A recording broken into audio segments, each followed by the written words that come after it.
এখন বাজে সকাল 6:30।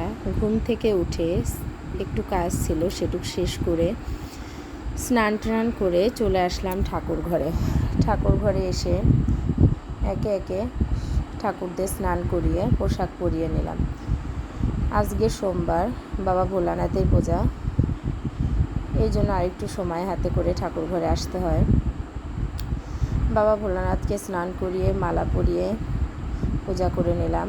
আজকে শুকনো, এরপরে চলে গেলাম রান্নাঘরে যেয়ে আজকে রান্না করলাম করল্লা পোস্ত।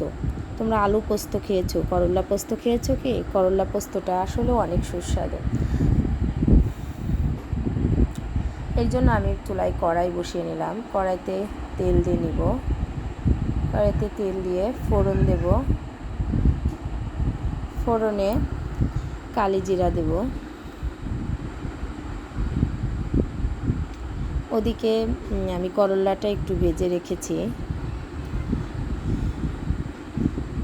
কয়েক টুকরা আলু, ওদিকে বাটার জন্য কয়েক টুকরো বিট দিয়েছি। বিট আলুটা একটু ভালো করে ভেজে নেব লাল লাল করে। এরপর ওদিকে আমি একটু হলুদ লবণ দিয়ে দেব। আর ওদিকে বাটনা করে রেখেছি ওদিকে সরিষা, 2টো কাঁচা লঙ্কা এবং পোস্ত দানা, একটু জিরা, এটা বেটে রেখেছি। এই পর্যায়ে এটা ভাজা হয়ে আসলে এর সঙ্গে অ্যাড করে দেব। এর সঙ্গে দিয়ে একটু 2 মিনিট ভাজতে থাকবো।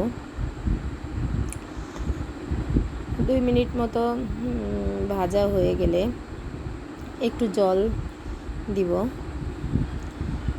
জল দিয়ে জলটা ফুটে উঠলে দিয়ে দেব ভেজে রাখা বড়ি। আগে থেকে ভেজে রেখেছিলাম বড়িগুলো, ভেজে রাখা বড়ি, ডালের বড়ি যেটা।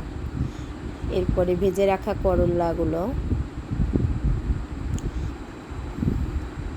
এগুলো দিয়ে একটু নাড়াচাড়া করে ঢেকে দেব। ঢেকে দিয়ে এরপর কিছুক্ষণ পরে ঢাকনা খুলে এখন দেখব এটা সিদ্ধ হয়েছে নাকি ভালো মতো। সিদ্ধ হয়ে গেলে দিয়ে দেব কয়েকটা কাঁচা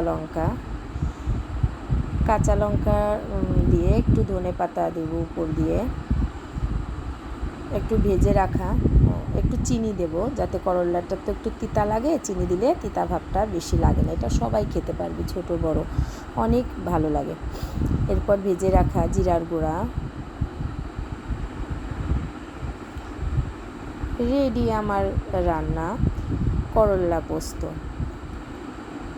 অনেক সুস্বাদু লাগে, এটা তিতা ভাবটা আর থাকে না, সত্যি অনেক ভালো।